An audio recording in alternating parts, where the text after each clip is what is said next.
went abroad, came back much more responsible, more motivated, with improved personal skills, with improved social skills.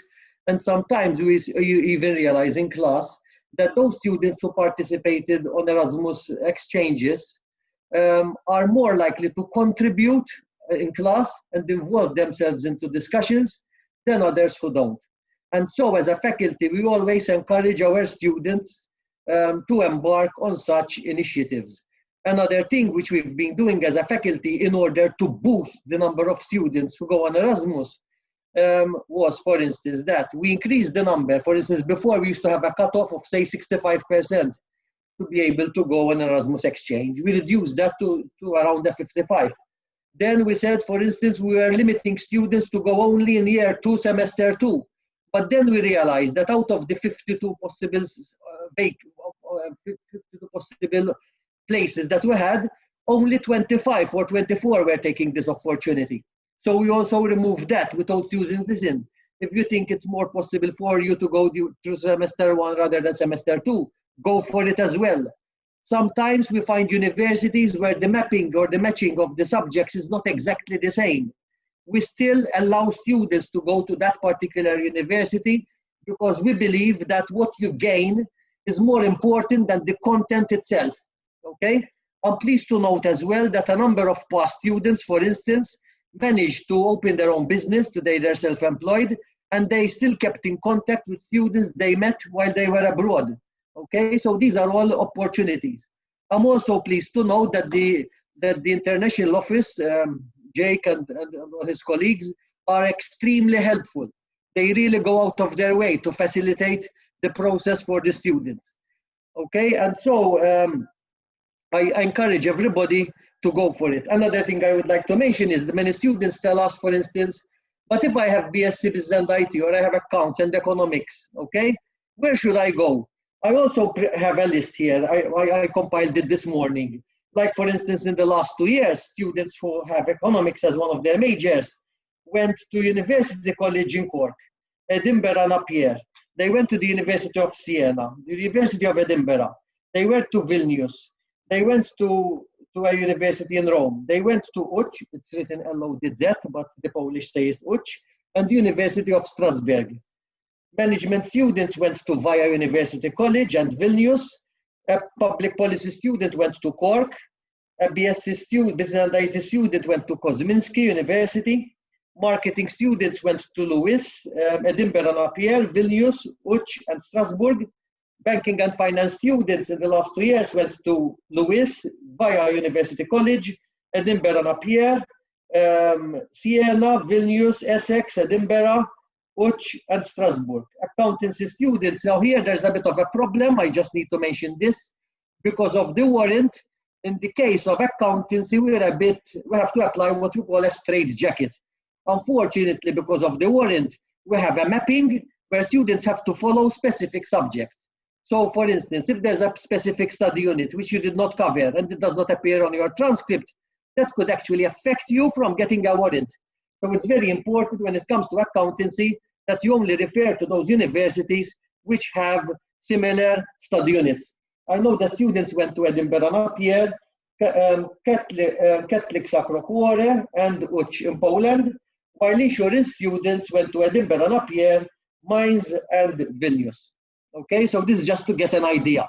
Now, obviously, if you want to facilitate the whole procedure from the start to the finish, the best is to say, okay, so let me check where students went last year, because like that you already know that you can have a good mapping with the universities, okay? But as I said earlier, you can choose between semester 1 and semester 2. It will not really make a big difference. Maybe you can add something. Yes, just kind of the principle of Erasmus for the benefit of students. As a faculty, we have been probably signing loads of agreements with a number of universities all throughout Europe, but even beyond Europe. Yes, yes. And obviously, Jake is testimony to all this. The idea of Erasmus is partly because we believe that one of the most important attributes that employers look for today is the ability to network. And this is something that meetings with employers have always emphasized. I know that not everyone can go to an Erasmus, but we are always trying our best to ensure that as many people as possible do go on Erasmus. As the Dean has just said, this is of immense importance. In fact, our experience is that we've seen students who have been, I don't know, timid or maybe kind of reserved, coming back completely different, you know, from an Erasmus. Remember that when you go to an Erasmus, it's literally, you have to live alone, you have to take care of yourself, wash your clothes, buy your food, you know, pay for your own transport. There isn't daddy and mama, you know, there to take care of you. And that obviously makes you an adult, you know, a responsible adult, which is very important. Look, probably it's more important, and I can say this even from my many years of experience, even in industry, it's much, much, much more important than all the qualifications you may have. So in the past, I've seen students who are first class, but you cannot really put them into a leadership position, right? Why? Because the degree, all it says is that the student has a strong knowledge base, basically. It doesn't tell us that the student has the responsibility required to be able to take on, for example, projects, to be responsible of other people. And Erasmus is one experience that certainly provides this important attribute. Maybe, I don't know, maybe Jake later on can say something about this, but there is also the Erasmus, I like to call it the summer Erasmus, which are more kind of work placement. And I think, unfortunately, at Fairmont, we're still kind of backward in terms of uptake. So I think someone from the EU or International Office can say something about that as well. And as a faculty, besides Erasmus, but this is just a side note, we're always trying to create new projects for students. For example, we have already signed for it. The problem is that we couldn't take it off because of COVID, but we're hoping that it will kick off again in October 2021.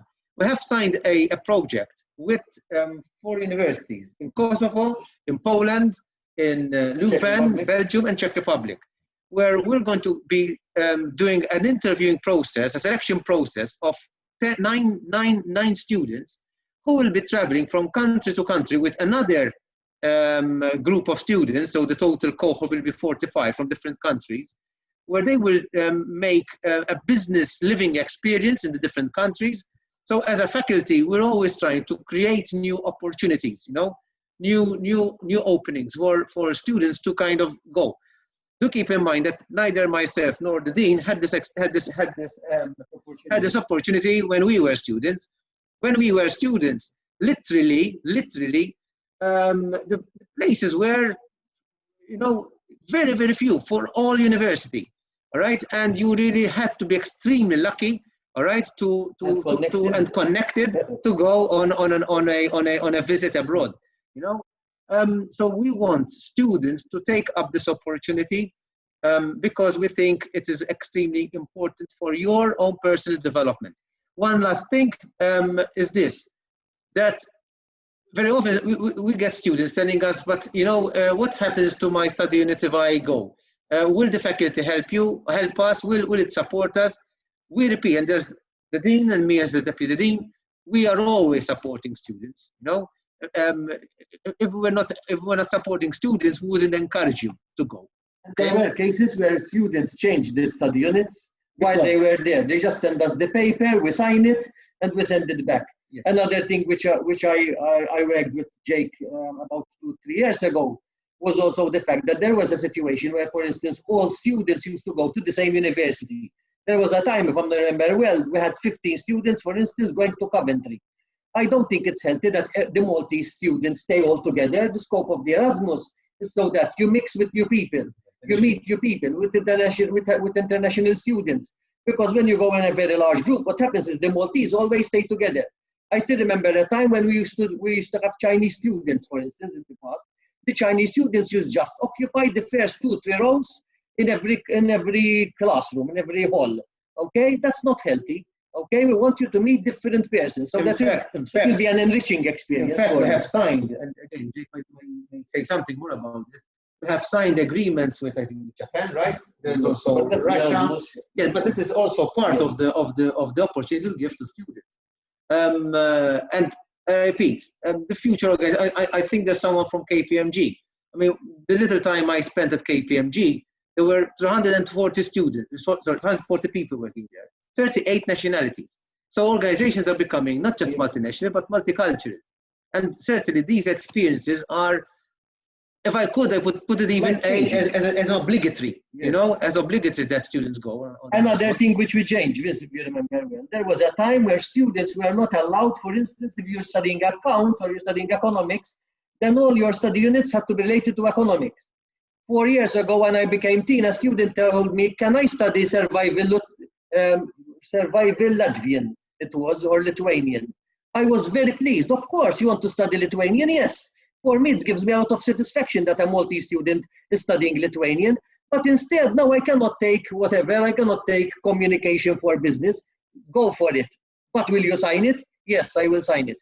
So go for these opportunities. I remember even when we have American students, sometimes in these transcripts, they would have study units called soccer. Yes. And we used to laugh 10 years ago if we have a transcript, a physics student or enough a marketing student has soccer, say, what the hell, why was he studying soccer? So we accept that as well. So we're very flexible, okay? The only constraints are normally when there is this issue of the warrant. Otherwise, we're very flexible. And even there, we are trying to work around that as well. Yes. Okay. Thank you. There's a question from Christina Manjon asking that the University of Lodz does not show the description in the study units. How will I know whether it will cover the curriculum for the semester? Okay, I think Jake can. Yes, I can answer her also. Okay. Or after the meeting. Just one thing to mention in Polish, the letter L is a silent L. Okay. There's no L when the L has a line on it. It's uch. Okay. Just for you to know, Martin, I was thinking of first presenting, and then we can have also some time for questions from students. And if there is anything which is maybe one cannot answer straight away, I can also guide the students how to obtain all the information that they require. No problem, thank you. Don't worry. Okay. So you can take over if you want. I think you should have the right to share the screen. Yes. I can chip in because Jake is talking. I mean, a few years ago, we had a group of students, and we got a few speakers from KPMG and EY. And one of the questions they asked them, the students, was, "What languages do you speak?" And obviously, they all speak Maltese, at least 99.9% of them. They all speak English, but very few could speak Italian, and hardly anyone could speak French. One of the benefits of Erasmus is that it makes you realize that English is an important language, but it's not I would call the universal language, okay? And languages, I mean, I think one of the best experiences or lessons you get from Erasmus is about the importance of languages, okay? So this is why I said it transforms, it changes the student. Just think about it, that when we were students, okay, Italian was compulsory. We had another language, I had French. Arabic was compulsory in my day, so we also studied Arabic. So back then we could say that we were multilingual. So in my case, I had at least 4 or 5 languages. Yes. About from Maltese and English, I had Arabic, I had Italian, I had French, and today I see my own children. They don't even understand Italian. Our country and our graduates are suffering a lot from languages. So even, for example, international placement, where English is not widely spoken, that becomes extremely difficult for you. We had someone who now left university, but who studied accountancy, Christian Bonello. Christian was, because he could speak very well Italian, was given a placement with Pricewaterhouse in Milan for 6 months. So, you know, that is the kind of benefit that you would gain from learning languages, and Erasmus is a good vehicle in that sense. Jake. All right, I'll share my screen. So let me know that You can view it. Yes, Okay, yes. yes. Okay, perfect. So I'm Jake. Good afternoon to all. Thank you for having me here. I'm a member of the International Office, and today I'll be sharing with you all the information about the Erasmus Plus program. The presentation that I have drafted is more of a brief introduction first about the program, then it will speak about, let's see, the bureaucratic part of the program. Yes, we need to mention that. So we'll focus on the type of mobilities, as I think Professor Bedzin or Professor Kashtar mentioned. We will not only be speaking about the study mobility, where you can go to a semester and study there for in another university, but also on the traineeship part, where one can also make use of it either in summer or during postgraduate level, PhD level. I don't know the audience. I believe that there is a mix of students. So opportunities are there. So to start off, I believe that the introduction was given already by Professor Kassa and Professor Bezzina, that Erasmus Plus is not only a new funded program which provides opportunities for students to study and work abroad. However, it is more than that. Aside from the boosting of skills and employability, which we believe so much in, we do understand that students, yes, it is a very competitive market out there. So once you return from your mobility, graduate, start working, having on your CV that you have been on a mobility, it is a plus. It shows that you have spent a few months abroad, living on your own, learning something different, and as pointed out by the academics themselves, learning a new language, which is something that the Erasmus Plus program is focused on. In fact, students are also given an opportunity of studying the language of the country that they will be going to prior to their mobility. They continue studying that language during their mobility and after they return. So that is the good thing about it. Of course, if you're not be going to the UK or Ireland. Of course, Ireland, yes, there is the Irish, the Gaelic, where one can also learn Gaelic. And includes all those opportunities for students. Networking is something that we really focus on. You see students that once they return, they make new friends for the future. They return sometimes to do a postgraduate course at that same university. They have good contacts at that particular university, academic students, yes. And I'm saying this not to try and sell out the program. Of course, I do work in the Erasmus Plus program. I have worked on the EU section it was my previous role actually, for around 9 years. So I do believe in it. And I do believe that students should grab this opportunity. Opportunities are there, grab this opportunity, go and spend a few months abroad. And not only to be away from home. Yes, of course, a 19-year-old being away from home, returning back, is like he or she has conquered the world. I do understand that. I mean, living away from home, but it's more than that, okay? Martina, I'm sure, will give a presentation or a talk about this, where she will focus on the fun part of the Erasmus and also not the educational part. So, aside from, as we said, enable students and staff to go on Erasmus, it increases this intercultural soft skills, employability, and the language skills, which we have been already focusing on. As you can see, throughout the years, the number of students and staff who have participated in the program, in this case students, has always increased. I started here in 2011 working on the Erasmus Plus, and we used to send around 120 students. As you can see, academic year 2018-19 is close to 500. Of course, 2019-20, there is a small dip due to COVID. But students, I do believe that they are taking all these opportunities. And I've met over 1,000 of students who have benefited from the program. And I say benefited because I truly believe that they did. 99% of the students would come back and tell us, we really want to experience this once again. And although say Erasmus is a once in a lifetime experience, not anymore, because I've seen students who met students who went 3 times on Erasmus, and I will explain all these opportunities. So let's not get carried, of course, away. We'll start with the first mobility for you, or the second one for Martina in this case. So as you can see, faculties play an important role in this number. It's not only the international office. You've heard both academics supporting you. If there is no support from the faculty, unfortunately, there is a stumbling block for us, although we really try and work hard and send students as much as we can. If we do not have the support from the faculty, it stops there. So having the faculty on board is a huge plus, and believe me that you do. Let's focus a bit on the bureaucratic part of the program. Who is eligible to participate in the Erasmus Plus program? All students, since you are registered as University of Malta students at all levels, which I mean undergraduate, postgraduate, and doctoral level, can make use of an Erasmus mobility. That being a study mobility, that being a traineeship.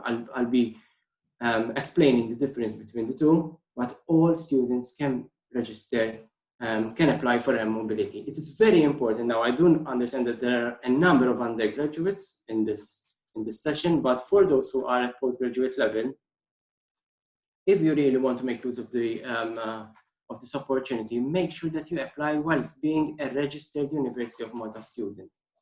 So do not wait until you finish your dissertation, graduate, and then you say, oh, I really want to go on Erasmus. Yes, you can go after you end your mobility, your course. However, very important, apply whilst being a registered University of Malta student, because it is one of the eligibility criteria.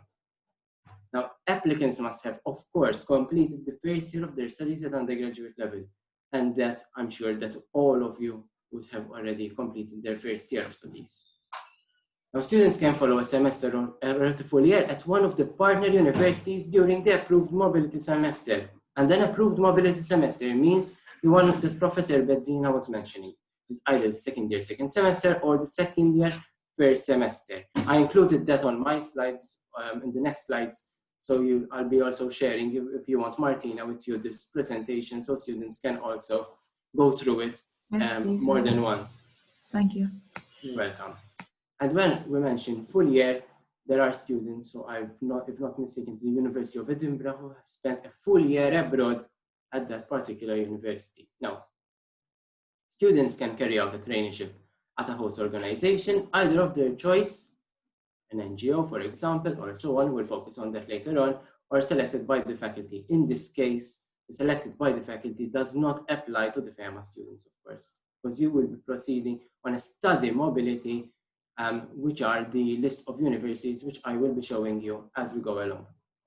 An Erasmus mobility can be also combined with a study and a traineeship, and must take place in consecutive periods, which means that if, for example, you spend the second semester on a study mobility abroad, and then you decide to do a traineeship in summer, that is possible.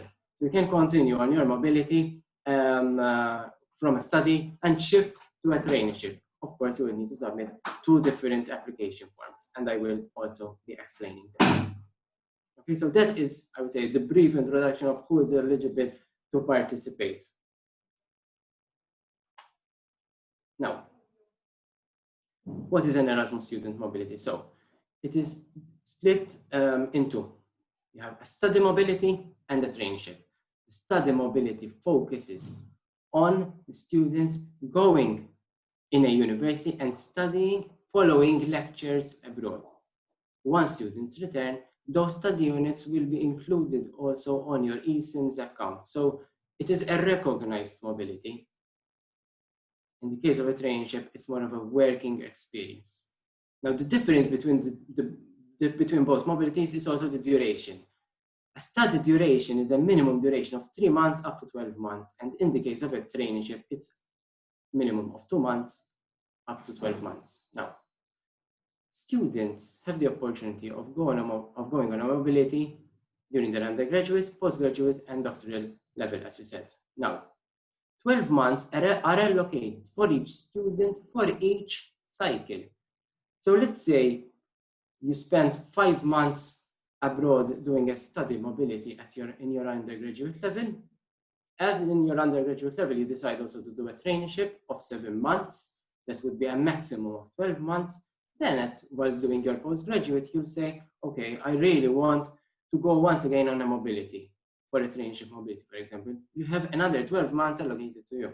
So that is the good thing about it. There is not a once in a lifetime experience. Now, the next call of applications is February 2021.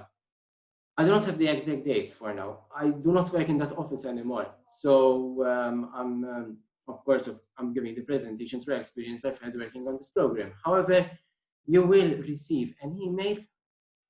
Make sure that you check your emails. I know you're always on social media, so I expect you to check your emails once the call is launched. So you will be notified, and you will be also notified on social media if you follow the International Office page or the University of Malta page. And of course on NewsPoint. I do know that students do not read NewsPoint.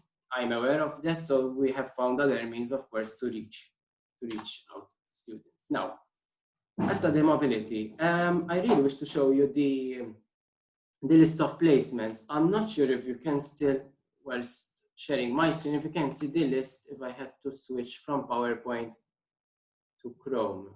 So bear with me. Do you still see the presentation or the list of placements? The presentation at the moment. I think you need to stop the share and start again. All right, let me see. Okay, is this okay? Okay, perfect. Now I will be showing you also how you get to that. So this is the homepage, of course, of the University of Malta. It's um.edu.mt. I'm sure you know that. Click on International Opportunities. Once clicking on International Opportunities, click on Erasmus Plus. Erasmus Plus opportunities for students. And all of the information is presented here. In the How to Apply section, there is the list of available placements. So once clicking on that, you will be redirected to the list of faculties. In this case, you would be required to choose FEMA, Economics, Management and Accountancy, and all the list of universities can be easily found here. Now, we did link each university with the website of the university itself. So, for example, if you click on one university, you will be redirected to the University, for example, of Zagreb directly. Okay. Now, just for you to know, this means to undergraduate level, meaning that, for example, Viv's University College Kortrijk campus accepts to students at undergraduate level. Any notes which had to be also included are included here. So, for example, the business school in France here, we did list down only available for students to proceed in their fourth year first semester because it does not accept students in their second year in this case. So all of the information is listed here. Okay, I'll stop my share, Martin, and I will switch once again to the PowerPoint.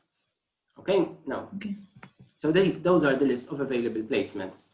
Now I want to point out some tips maybe through that I've, let's say, gained experience throughout the years, but I've seen students where unfortunately they come and submit an application form, list down 5 placements of their choice because you would be required to list down 5 universities that you're interested in proceeding to.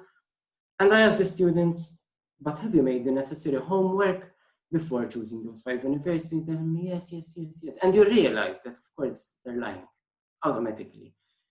And that is why it is very important. I mean, if you had to just list down 5 universities and not even bother to check the courses that are offered at the host university, once you are allocated that university, you will find that it is impossible for you to go and you need to switch placements.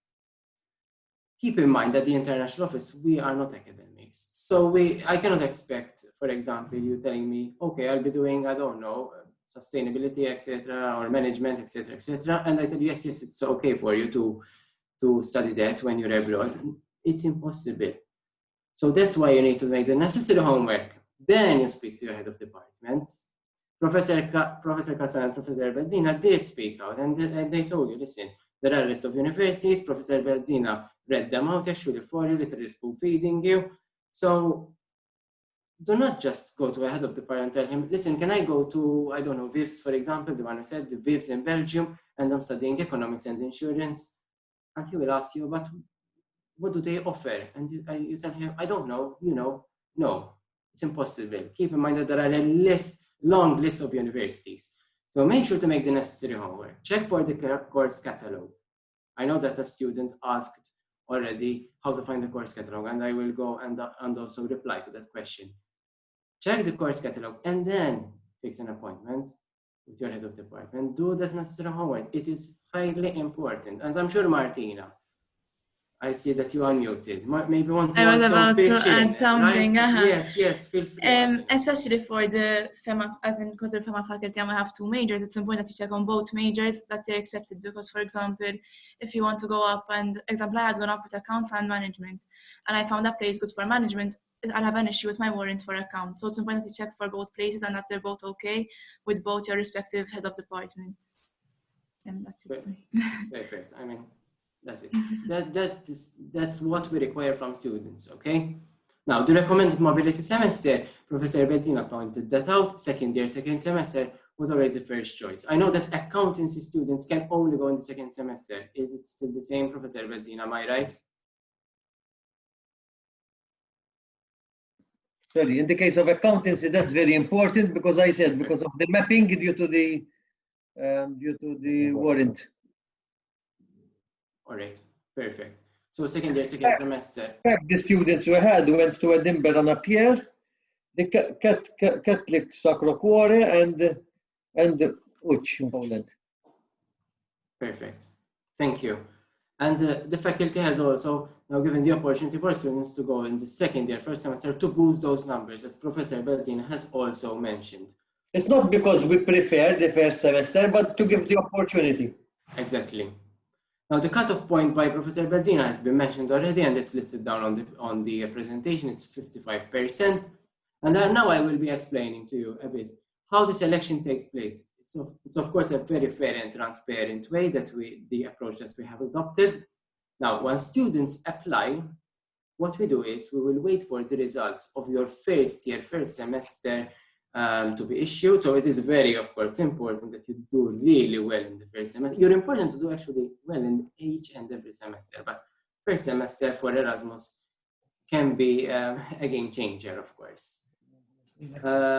Once the averages are printed out of the students are printed out and calculated, we rank the students based on academic performance. So that is the most fair and transparent way. You are ranked by academic performance, and we allocate the universities that you have chosen on your application form. So if you came first, you will automatically get the first preference. Your second and third, fourth, fifth, and we'll continue on. I do understand that it would be a huge number. It's always a huge number of students applying from FEMA, so competition is there. It does exist, of course.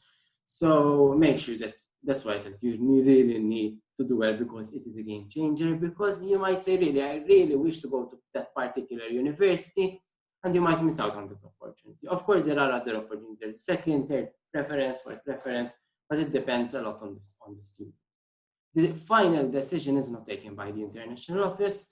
We do send the, and for endorsement, the averages to Professor Bezzina, who will either endorse and not endorse the student. Of course, Professor Bezzina, if he sees an average of 55 or higher, he will endorse the student. He won't say, I won't endorse the student because I do not like the student. Of course, it does not work like that. That's why I said it is the most fair and transparent way. And the period, yes, of study abroad is recognized as part of the final degree. So it will be the results that you obtain from abroad will be translated from, for example, UK grade to Maltese grade, and it will be included on ASCS. As we go along throughout this whole process, the international office, my colleagues will be guiding you throughout. So do not worry, we won't leave you in the dark. I mean, for all those years I've spent there, I've never encountered that issue. We've always communicated with students. From my end, I can say that we did have pre-departure meetings with the students where we have guided you always on the, and Martina can also vouch for this, we have guided you also which documents you need to fill in. I know it's very boring sometimes, it's bureaucratic. I do understand that. I was a student myself, but it is, of course, of utmost importance. It is our job to do so. And we will guide you not only before your departure, but also during your mobility. If you need us, we're always there. Many times called students from work, of course, and we did have a chat. Sometimes it might be not also an issue of lectures and so on, but maybe one would want to speak. Why not? As I said, we're always there. The faculty is always there. And also after your mobility. So we will guide you throughout the whole process. That is a study mobility. Now, next, yes, the traineeship, which I really want to focus on. The study mobility is easy. Everyone heard of this. But sometimes the traineeship, unfortunately, still lacks among students, especially for FEMA students. I would say I've only seen maybe 2 students throughout all these years who went on a traineeship mobility. And this is something that students really can gain from. Aside from having the opportunity of going in summer, you can go to an enterprise, an organization, an NGO. Sometimes it cannot also be related to your course. So you might say, all right, I'll do, I don't know, wine tasting in France. Yes, that is also an opportunity. So why not? Maybe you learn something also for the business part of your course. But take this opportunity. You might ask, okay, but how can I find these opportunities? And yes, it is possible if you check on Erasmus Intern, the last point, Erasmus Intern, or drop in at EURES. They also include all the traineeship opportunities for students. Sometimes also, students might also get in touch with their head of departments and they will ask the academic himself, and he might have good contacts in his network, his or her own network, and will tell you, all right, there is this opportunity, for example, in Poland, which is accepting students for a traineeship. That is also possible. Now, you do not need to have secured a placement prior to applying. You can apply for a traineeship mobility without having secured a placement, but then secure the placement as you go along, okay?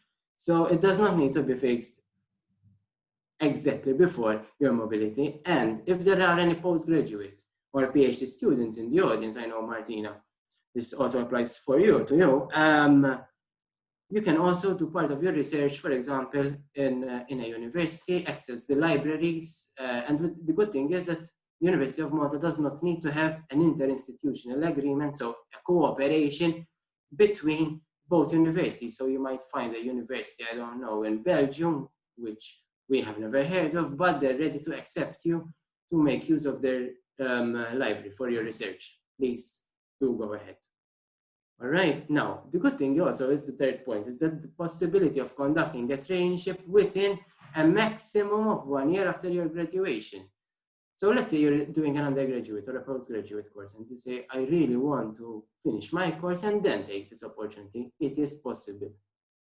Okay, so, but however, as I said previously, it is important that you apply whilst being a registered University of Malta student. Okay. Of course, by the way, the traineeship, when I say it won't be recognized, means that it will not be included on your ESINs. There's no ACTS involved, so it's more of a personal thing that you would, I would say, gain for the rest of your life. Now, student mobility grants. Students are awarded a grant, depending, of course, on the country they will be going to. Group 1 countries, Group 2 and Group 3. Of course, these are subject to change. I mean, this is the latest information I have for the next academic year. Sometimes information does change by the European Commission. To date, that is what it is. Group 1, it's €770 per month. That includes the countries, Scandinavia, UK, Liechtenstein. Group 2 countries, it's €720 per month and includes, I would say, more Central Europe and Greece and Cyprus. And Group 3 countries would be more of this eastern side of Europe.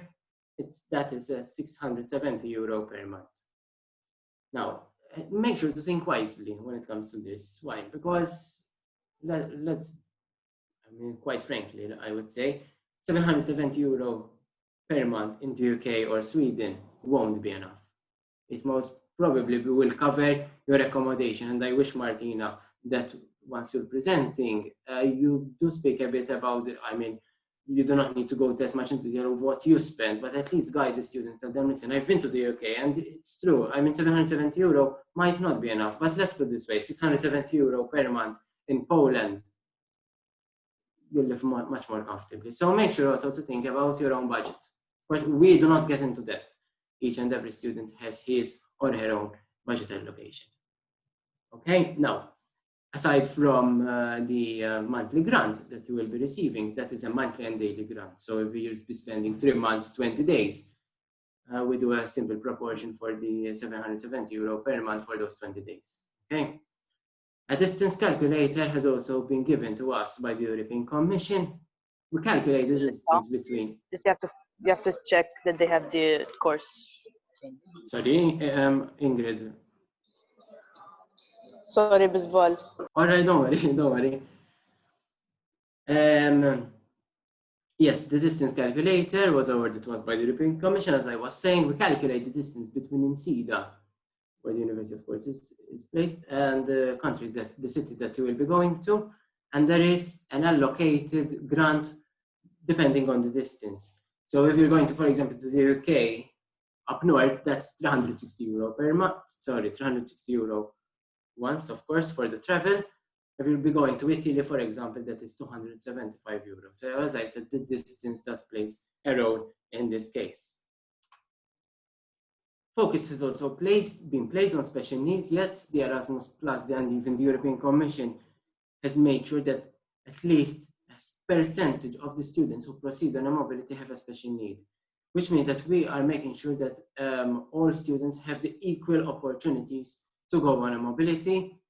One of the questions which was always included in the application form, and I believe that my colleagues will be keeping that, is asking the student whether he or she has a special need. And it's not all for us to be nosy or to know what you have. I mean, we're not interested in that, but we can guide you from our end, especially if you need further support from the host university or further financial support.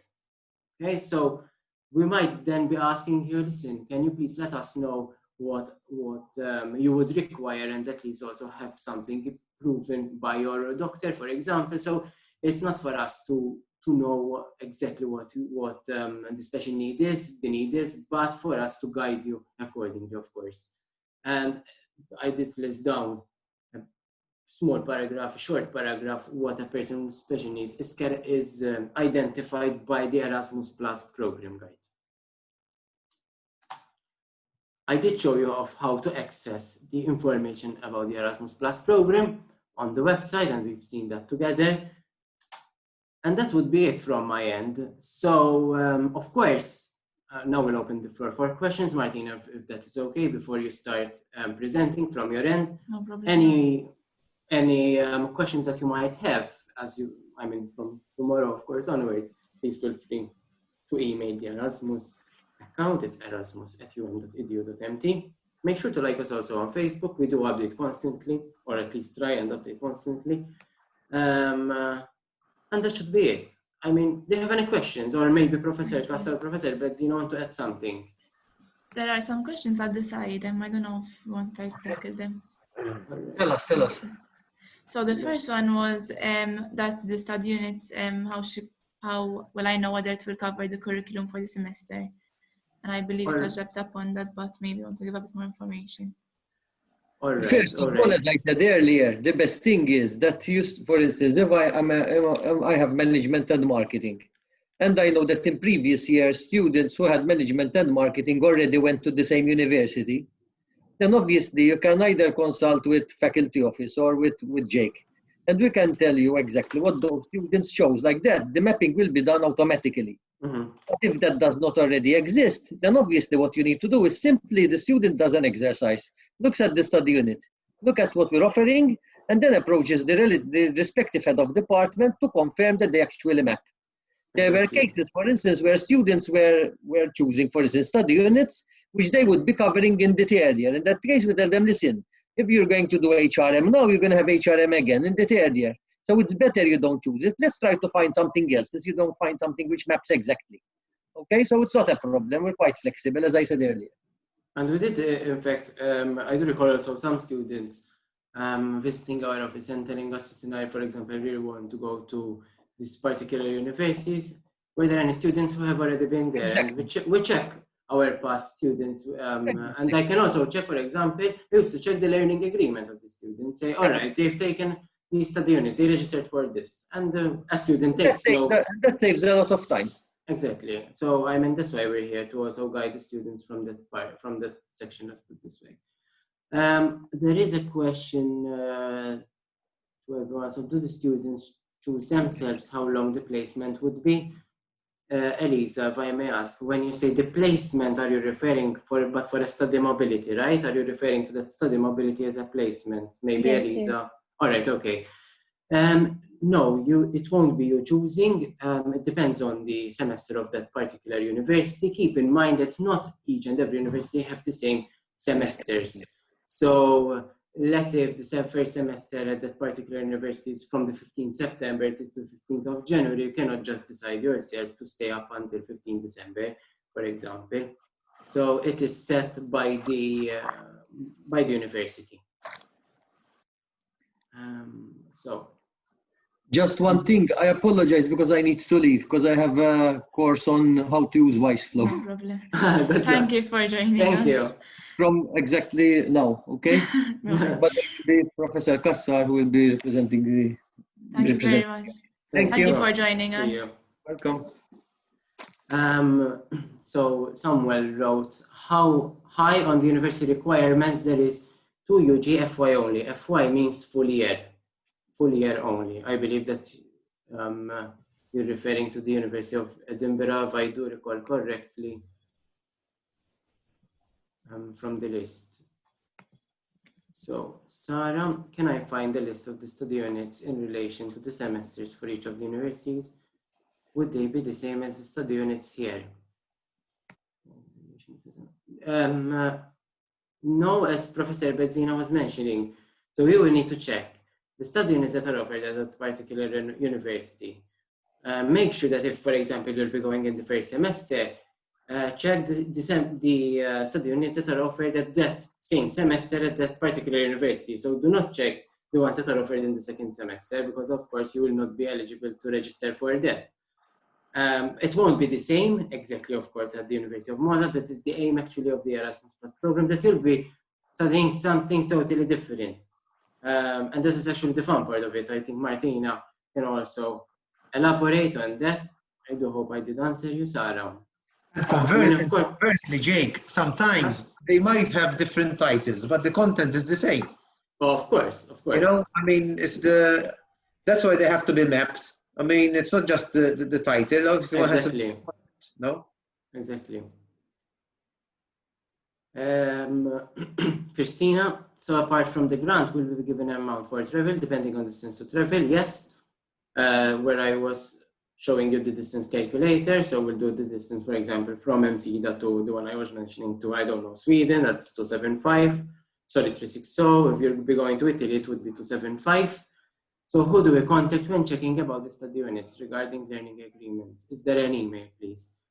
No, as I said, it is very important that you do the necessary homework prior to contacting your head of department to do the mapping that Professor Kassar was mentioning. So that's why it is very important to do that homework before. But there is a list. There is a list of the universities, right? Yes, but that's why when you click on that particular university, you check at least the study units that are offered by that university. But we do not have the list of study units for each university on the website.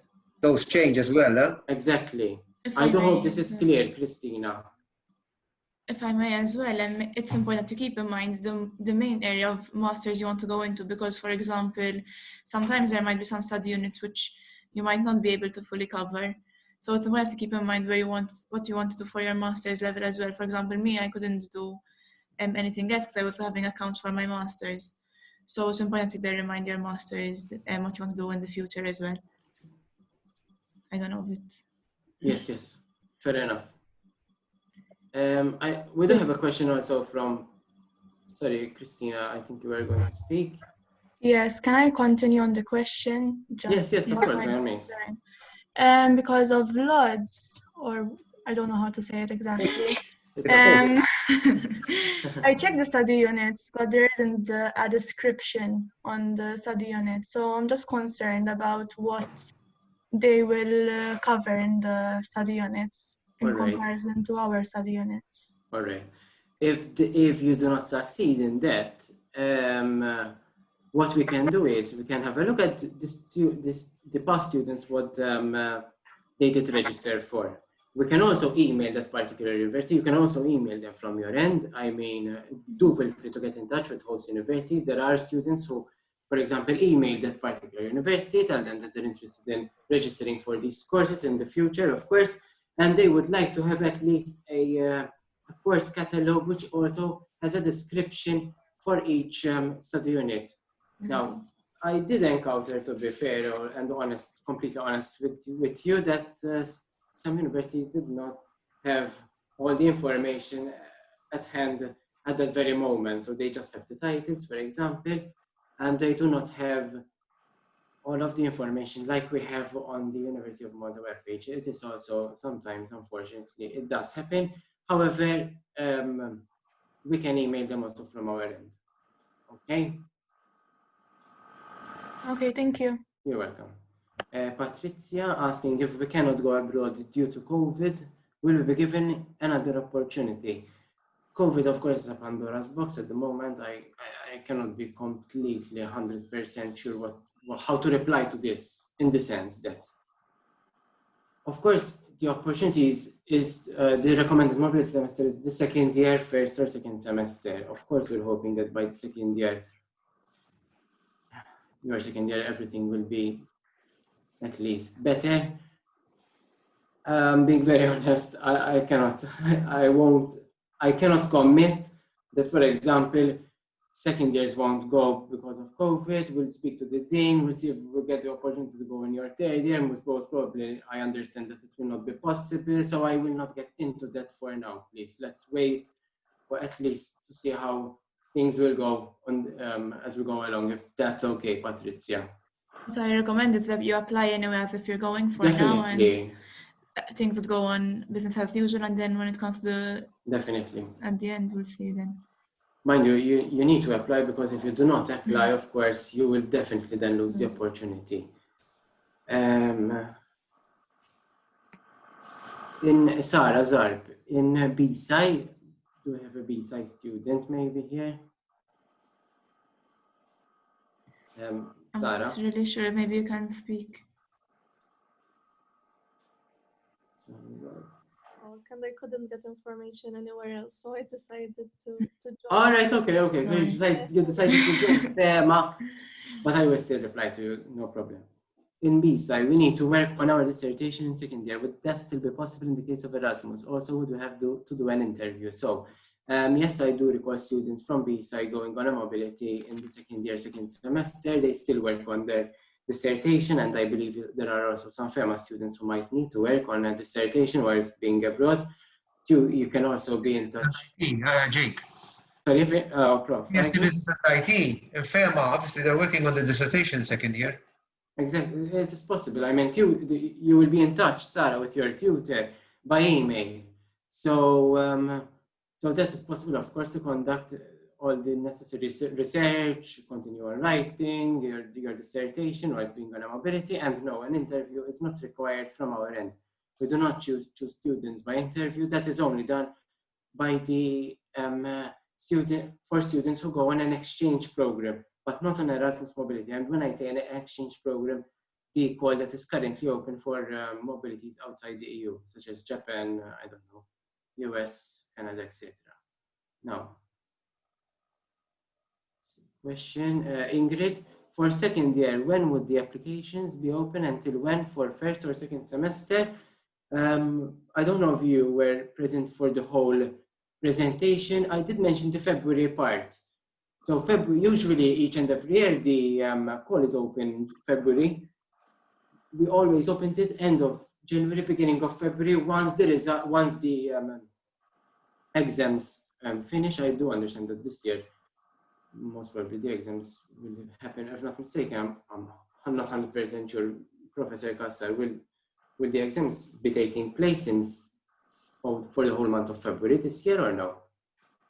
Or you will not be aware? I think, look, the exam period, if I'm not mistaken, is Shifted, for right?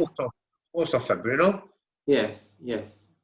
If I'm mistaken, this year, because of the students starting a bit late, it has shifted a bit.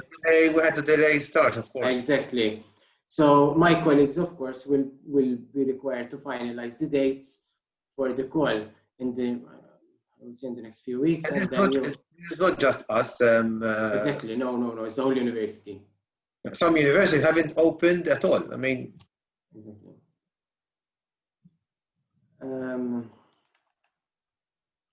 So, sorry, because there are a number of questions. Due to Brexit, will UK universities be accessible to Erasmus students in the future? So, we had received feedback from the European Commission that in the case of the UK universities, now this would be maybe a bit of a technical answer, how I will be replying to you. So I do apologize if it's not clear, and do let me know if this is not. We refer to a call by year. So in February, when the next call is out, it's called Call 2021. Last February, there was the Call 2020. Now, funds are allocated by the European Commission for that particular call. So, for example, we received €1 million for Call 2020. Call 2020, that same project ends in 2023. So that amount of funds can be used during that, I would say, project year. It is a 3-year project. Now I know that my colleagues contacted all UK universities because they can still participate in the Erasmus Plus program if they fall under Call 2020. Now funds, because of COVID, there are a number of funds from Call 2020 which are still available. So we will be using those funds to fund, let's put it this way, to fund Call 2021, because funds can be transferred from one year to another. I know it's very technical and might be difficult to understand. The thing is, as from 2021, the Erasmus Plus, it would be a new Erasmus Plus program from 2021. And for the new program, the UK most probably will not be participating. However, although you'll be going in 2021, we can still fund you from 2020 whilst the UK are participating. So in brief, until now, it's yes for you whilst being a second-year student. I have a question from Christina. Traineeships can be applied for at any time. No, Christina, there needs to be the call available. So the same. In February, you need to apply for both the study and the traineeship mobility. So make sure that you apply if you're interested with two application forms. Jake, in view of this, because earlier there was a question about if they miss kind of because of COVID, will there be another opportunity? Is it possible for students to apply both for the study and the traineeship? Yes. That's why it is important. I mean, it's not the same. It's not the same, obviously, but no. But at least they experience it. I know what you mean. They still get the opportunity. Yes, for sure. I mean, it's nobody's fault, not at the moment. No. Yes, in February they will be required to submit 2 applications. They will fill in a study mobility, a study application form where they list down the list of preferences, and they also submit a traineeship form. As I pointed out in my presentation, they do not need to find a placement prior to applying. So they can apply, leave those preferences empty, and then let's say 5 months later, they say, okay, we secured, I don't know, it's Nestlé in Poland, and we have an acceptance letter available. And then they can submit that acceptance letter to us. I think, guys, do you have any other questions? Elisa, yes. Exactly. I was looking at the university list and none of them offer accounting and marketing simultaneously. Since I'm thinking of choosing as my majors in second year, I'm guessing that will be an issue, right? No, not always. The thing is, Elisa, what we do is we sign what is called an interinstitutional agreement between the University of Malta and, for example, the University of Dundee. And the agreement, which is a cooperation between the two universities, is signed sometimes in a particular area. And Dundee was particularly signed, for example, for accountancy. I do require students for accountancy not having the opportunity to go on a mobility. We did facilitate that together with the help of Dr. Baldacchino, the head of department, and we did also sign those agreements in accountancy. However, then one would also realize that those particular universities offer other study areas for students who are being on a mobility. And Martina, I'm sure, will elaborate on this since she was an accountancy student. So I was going to add, if I may, yes, go ahead, University of Dundee, I had done marketing, in fact, I was going to mention it later on, but I had done, with my accounting, I had done marketing because they didn't offer much for management. So they do have quite a number of vast course study units for marketing over there. So should you need as well, maybe we'd like to contact the University of Dundee to see exactly what marketing units they have. I'm not really sure. Is that okay? I hope it answered their question. You have Martina here, Elisa. You're very lucky, honestly. Thank you. Honestly, thank you. If you need anything, just ask as well, like for everyone. If you have any other questions that maybe you won't be thinking about them now, but in the future, you can just message me or the ASCS Facebook page or even the international office, and we'll be more than happy to help you. Don't know if there are any other questions. Sorry. Are there any more questions, or Prof. Kassar, would you like to add anything? No, nothing for now. I mean, we're chipping in as we go along, Jake. Okay, perfect. Okay, so I'm going to speak out about my experience now. Yes, basically. I'll mute myself, Martina. Don't worry, thank you. I'm going to just share my screen.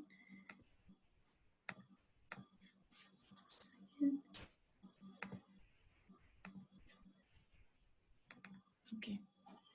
So, my experience, as I mentioned, as both Professor Kassar and Bedzina, and as well Jake mentioned, my experience, something which I honestly cannot, I'm so happy about, and I always speak very passionately about my experience on Erasmus. I grew so much from this experience, and it's not just from education-wise, but as well maturity-wise. I never dreamt of living alone, honestly. It was something which scared me before I went up. But I was lucky enough, I went up with another girl, and we became really good friends. And this experience, this really was one of the best experiences I've ever been on. I got a lot of help both from the faculty and from the international office, especially, and I want to mention a lot, the special needs help. Myself, I'm a type 1 diabetic. So when I was growing up, I was very scared of living alone and, having this issue of you're in a new country, new needs. I mean, you don't really know what the country has. But the office really helped me as well about the special needs from that aspect. And honestly, the placement of the studying abroad was by really smoothly, and I had a really nice experience.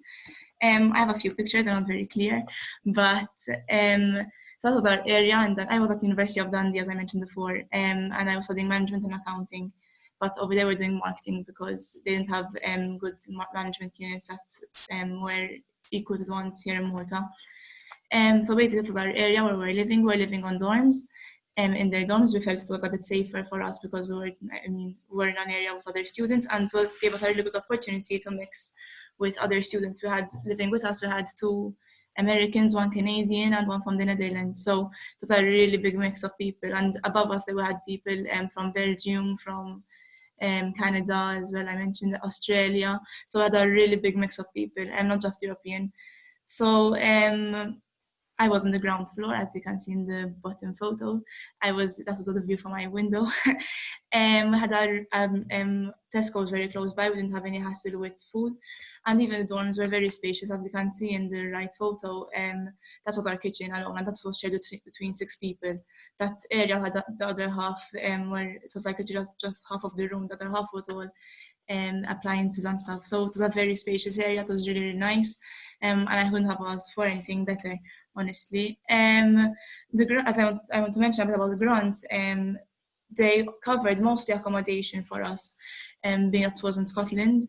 And it was quite a bit expensive, but it covered grants and maybe a bit of living costs, food and stuff like that. But most of that, the other like traveling costs and everything else, and we had to pitch out a lot of the money.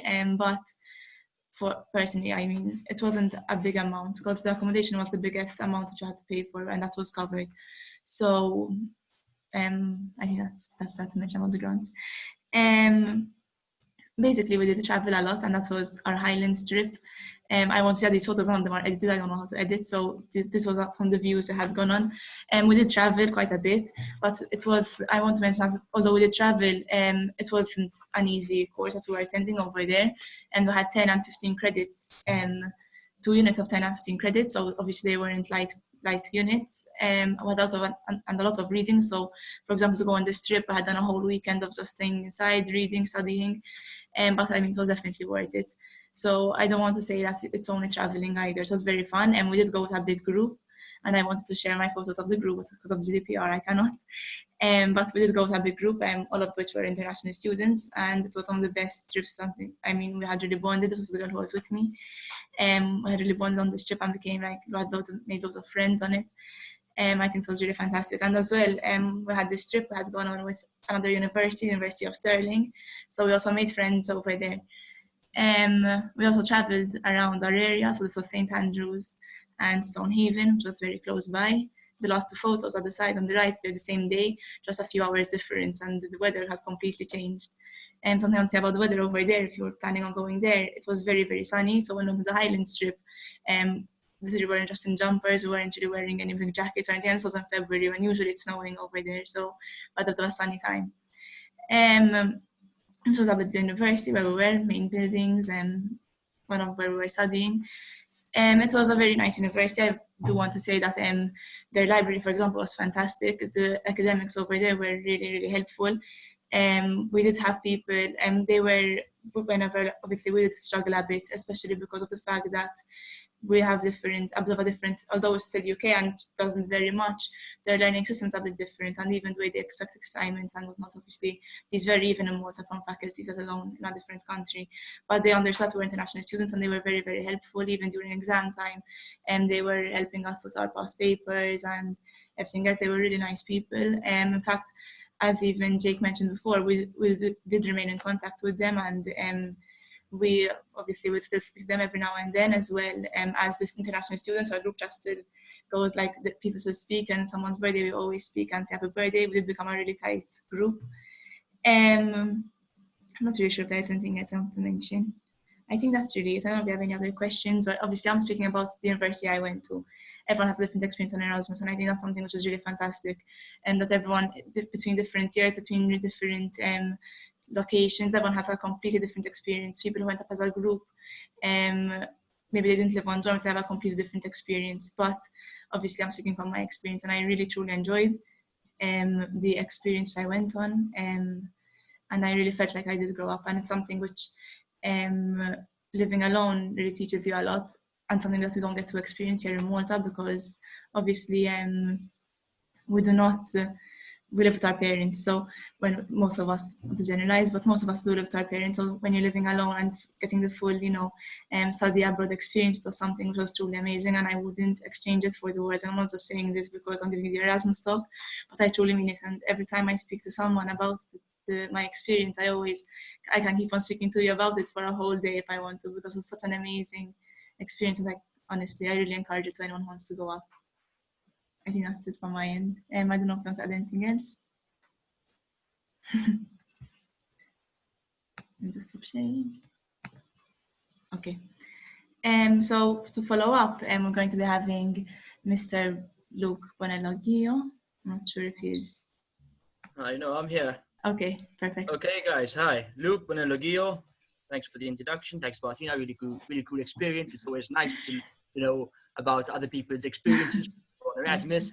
I'm live from my sister's bedroom because I have internet problems today. So pardon the pinkness and these hats near me. Okay.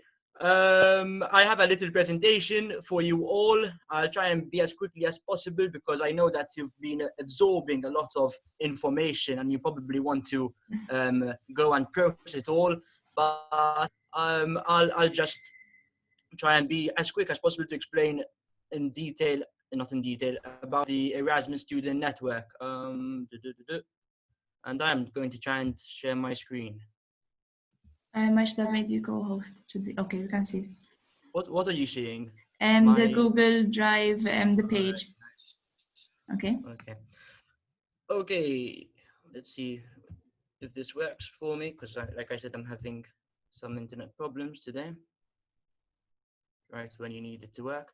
Okay, guys, for my presentation, I'll be using Slido. So if you could all go to slido.com, and I will give you a code to insert.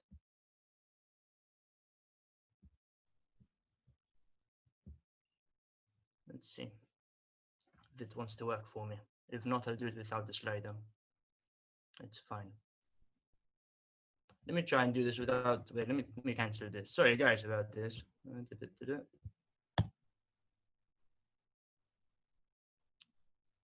was working all day for me, and when you need it, it just doesn't work.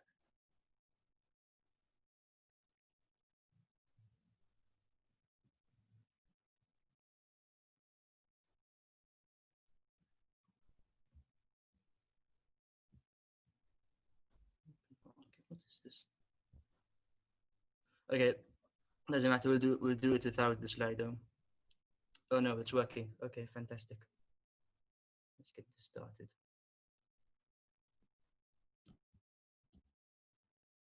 Okay.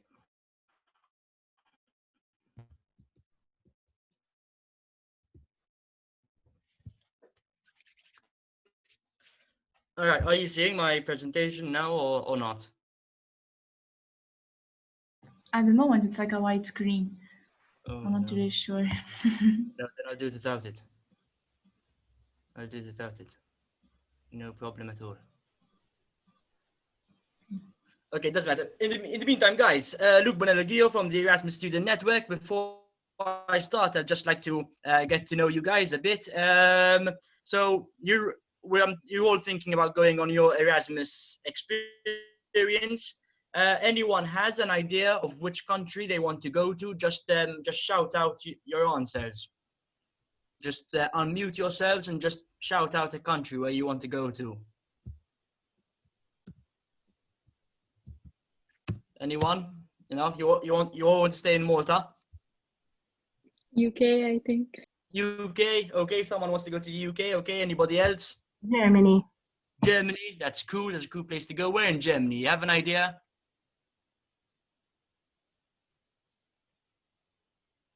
Okay, anywhere in Germany. All right, fantastic.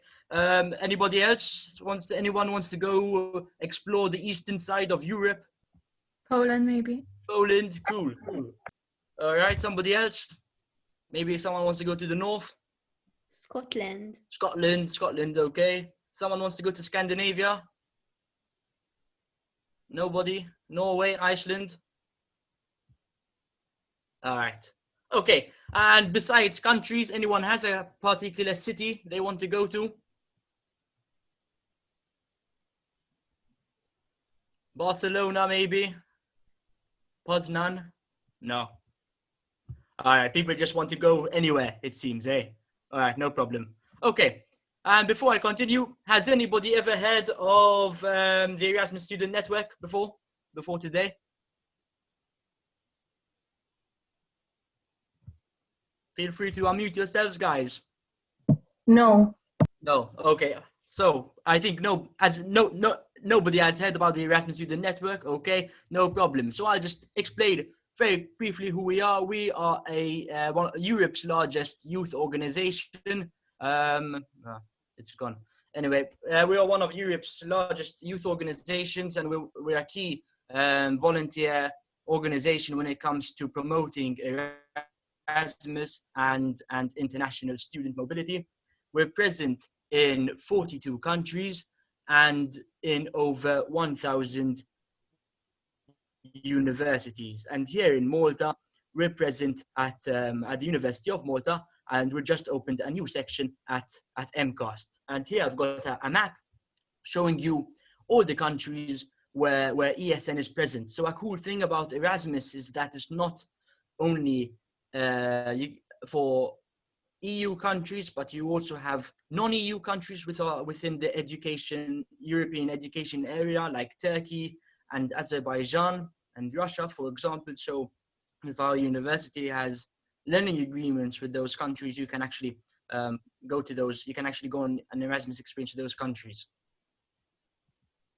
Okay, so with Erasmus, you're going to be given the opportunity to study abroad. Why study abroad? Well, because you get to establish international contacts. It's pretty fantastic. You get to broaden your networking, which is important for business. Most of you are studying, you're from Fairmont, so you need to keep in touch with international contacts, and going on Erasmus gives you that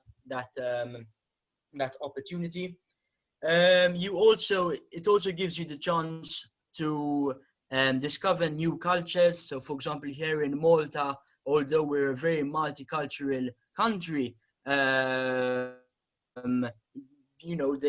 culture that exists in other parts of Europe is completely different to our island life. So going to Scandinavia, going to the Eastern Bloc of Europe, it would be quite an experience. And my PowerPoint just doesn't want to work. All right, I'll just stop sharing and you can look at my face instead, which is, I think, just as good as a presentation. Besides that, you also get to improve your language skills. Is there anyone here who speaks a third language besides Maltese and English? Anyone speak Spanish over here? I'm Italian. Italian, okay. Italian, lots of most people speak Italian. French, anyone speaks French? Japanese, Chinese? Russian. Russian, someone speaks Russian, cool. Okay, so going on an Erasmus experience will give you the opportunity to improve your language skills because you'll be involved in obviously in an international setting. And there are some countries which offer their units only in their language. So if you go to Spain, most likely you will be attending courses in Spanish. All right. Next, moving on, going on Erasmus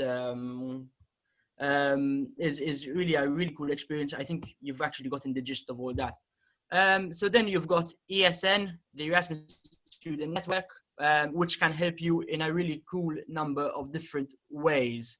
So ESN as a youth organization is there to offer student support services to international students and to help you with the whole integration process. And there's a number of different ways that they can do this, that we can do this around Europe. And we do this by organizing social activities, trip activities, so quite a large range of activities and events that bring you all together and help with the whole integration process. Trips abroad as well. When COVID wasn't around, lots of parties, and we do a lot of sports events. So for example, our friends in the Netherlands, they organize lots of trips to different countries in Central Europe, to Belgium, to Prague, to Germany, because all you do is you hop onto a bus and you're into another country. In Scandinavia, they organize quite a lot of trips to see the Northern Lights. And also as an organization, every year we organize the International Erasmus Games, which is like a mini Olympics. Besides that, we also offer student support services. We help students find accommodation. We help with your admin. We provide support groups as well, because some students find it difficult or with some culture shock in the beginning. So we provide like a nice little family, a small little gathering where people could get together and just talk.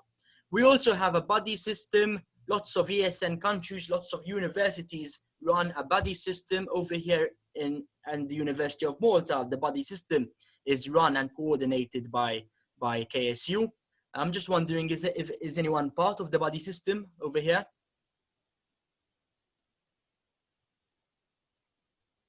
Okay, maybe when you come back from your Erasmus experience, you'll be part of the buddy system. It's a very cool system.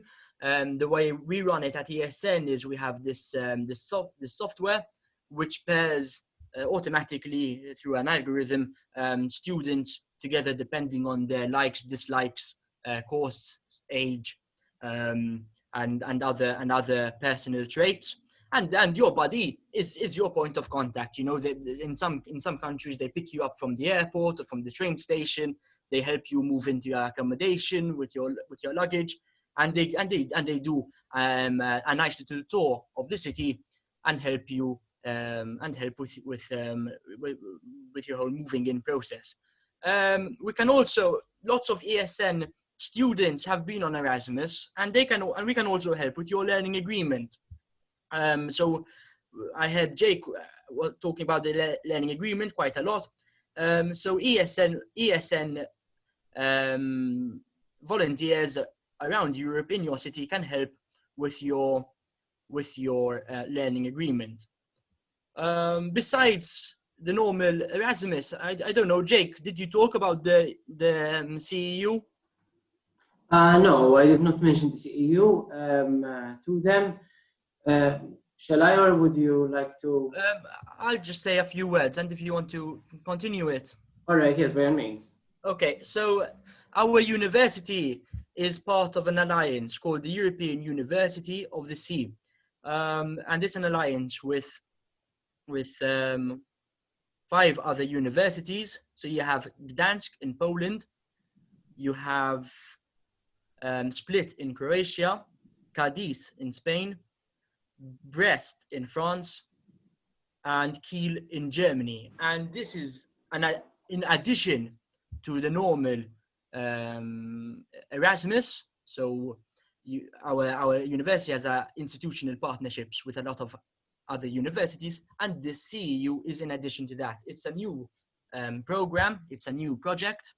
I'm actually part of the team together with Jake and his office developing the CEU, and this whole area of focus is marine and maritime studies or research. So you're probably thinking, where does marine and maritime studies come in with FEMA? Well, you'll be surprised because, you know, as an island state, our economy, our industry, you look at tourism, it depends pretty much on the sea, because we as an island, we bring tourists who come to explore the Mediterranean lifestyle. And obviously there are links and similarities between, for example, if I'm taking economics, when it comes to economics with the economy of shore cities in the shore, or city or island states as well. So people who want to go into tourism as well, you've got, so the link is there when it comes to marine and maritime. So we're very influenced by that, and these universities share similar similarities. I don't know, Jake, if you want to add something else. Yes, as you really pointed out really well. Aside from, now I did show the students, look, the list of placements on our website. So students, aside from that list of placements, when we clicked on the how to apply and clicked on list of placements, there are these 5 universities which Luke has mentioned that are part of an alliance which the University of Malta is part of. Now, we do understand that, of course, some of the study units at these universities are offered either in, I don't know, Spanish or French. However, one can also make use of by going on a mobility and spending a semester at these universities, because we are allowed to send 20 students to each university each year.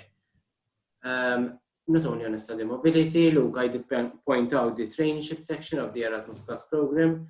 I believe you were present already. So those students can also make use of these universities by going on a traineeship and making use again of the library for research and so on. You can continue, Luke. Thanks, Jake. Besides ESN providing student support services and cultural and social activities like throughout your time with them. We also have the ESN card, which is the membership and discount card of Erasmus students on Erasmus. And I just sent you the link to it in the group chat. The ESN card functions as a membership card to ESN and as a discount card. And you have quite a wide range of international discounts as well as local discounts, but I'll just highlight the ones that I think are beneficial to you before you go on your Erasmus.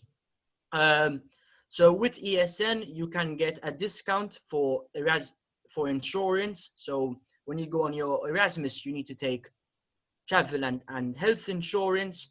And we have a partnership with Dr. Walter, I think it's called Pro Trip. And you have a very cool discount for Erasmus students, which includes travel health insurance, travel accident insurance, liability, baggage insurance, and assistance. So that's quite very beneficial. ESN can also help you with housing. So if you're thinking of going to Denmark, Germany, or Poland, we have a very cool partnership with Basecamp, which offer quite very nice accommodation, very modern, very chic accommodation opportunities. But if you don't want to stay, most of your universities that you'll go to will offer student accommodation. But if you don't want to live in a university residence and you'd rather stay in an apartment, there's this company called Spotter Home. And with ESN, you get a 25% discount. And basically what they do, these people, is they go and find a flat for you. They take videos, they take photos, and they kind of do the viewing of the property for you, since obviously you're in Malta. Besides that, there's also uni places. Uni places is one of the best places to find accommodation for students. It's a platform, and you can with ESN you get 25% discount when you make your booking through them. So this is basically a website which has kind of like Airbnb, but just for student accommodation. Then we also have Eurosender, which is a shipping company which will ship your luggage and packages for you. So the idea is that you travel light to your destination, and your luggage and your baggage and your packages will be waiting for you at your accommodation. And the cherry on the top, in my opinion, is Ryanair. You get 10% discount and free check-in luggage on four one-way flights with ESN. So before you go abroad on your Erasmus experience, you can benefit from these discounts. There are many, and there's also to help you with your exams. We've got this Perlego. It's an online library. They have a whole bunch of textbooks, and you also get a nice discount for that as well. So there's quite some cool benefits that ESN can help you with. Jake also mentioned doing a placement instead of a study mobility. ESN, we've developed a website called erasmusinternship.org, and you can use that website to help you find your accommodation, your traineeship. We also have the Erasmus app. We're currently creating a new version for the new program. So the new Erasmus program starts next year. And we're updating this Erasmus app, so you'll be able to use it when you go on your Erasmus, which will pretty much include everything you need at a fingertip, and it will be able to connect you with lots of services, lots of activities, and just general information just through this app. And we also have Jake mentioned quite a lot, and Martina as well, the learning agreement. The learning agreement can be a bit of a struggle, but we've developed at ESN the online learning agreement. I don't know, Jake, is the University of Malta using this? Since I left that position around 1.5 years ago, we were still developing it. I was still attending conferences about it. I'm not entirely sure whether the team is now using the OLA. I do understand and do know actually that the incoming team does make use of the OLA, but as from the outgoing section, I'm not entirely sure. I'm sorry, Luke. All right. Well, hopefully we'll be using it for outgoing students. But basically, the online learning agreement is this program where you are able to perform all the functions of your learning agreement online. So it reduces paperwork, but it also calculates and aligns your ECTSs, which sometimes can be a bit of a problem to solve. And so this is quite, it releases quite a lot of the stress.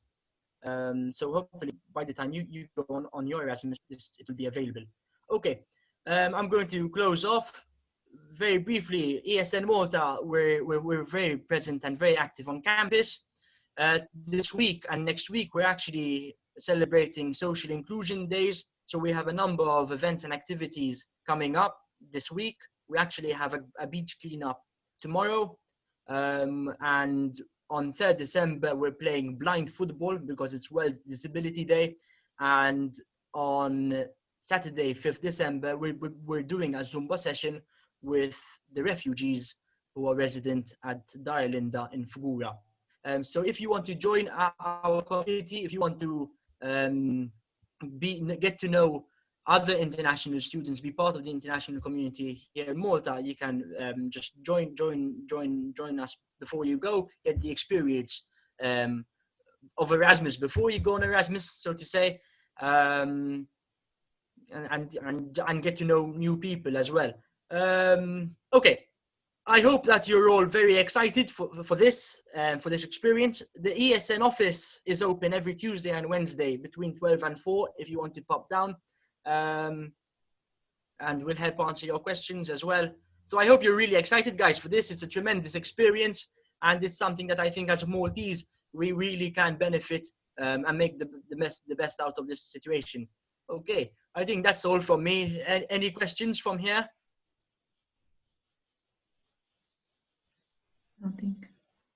Look, there was a question about, I think, the unit places. Yes.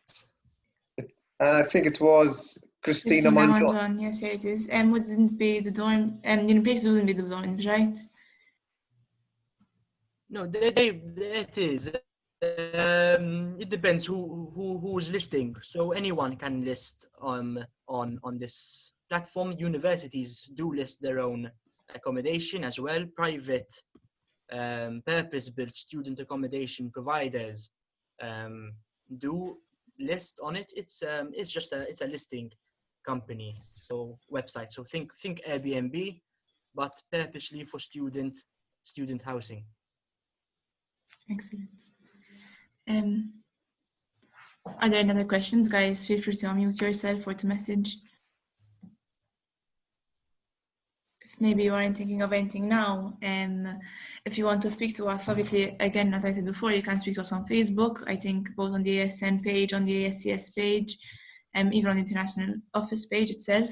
You can find me on Facebook as well if you want to ask me anything particular, especially about going to certain universities or whatever.